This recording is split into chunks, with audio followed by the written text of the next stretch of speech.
Հարգելի գործընկերներ, այսօր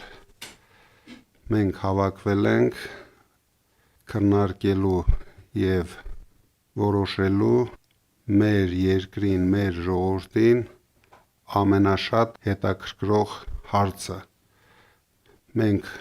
այս 2 ամսվա ընթացքում անդրադարձանք բոլոր տնտեսական ծրագրերին, որոնք մենք առաջարկում ենք մեր ժողովրդին։ Բոլորս հիշում ենք 300,000 աշխատատեղ, $1 միլիարդ տուրիզմի զարգացման համար, ժողովրդագրական տվյալների բարելավման համար խոշոր միջոցներ, փոքր բիզնեսը ազատում ենք բոլոր հարկերից և ստուգումներից և այլն։ Մարդիկ արդեն ծանոթացել են մեր ծրագրերին, բայց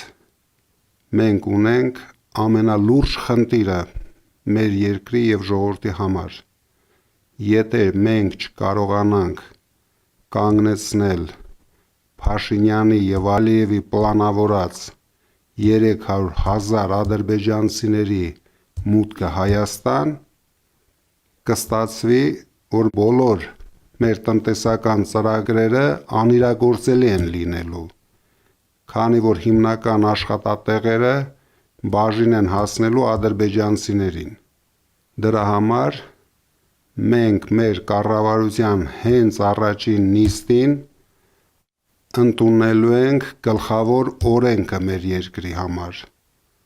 Դա մենք կոչել ենք Սաֆարովի կանխարգելման օրենք,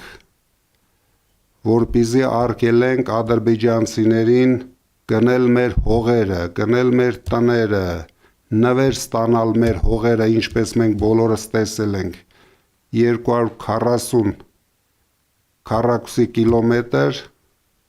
միանգամից մեկ օրում նվեր ստացան։ Այսինքն, ինչ էլ որ մենք անենք, ինչքան տնտեսությունը փորձենք զարգացնենք,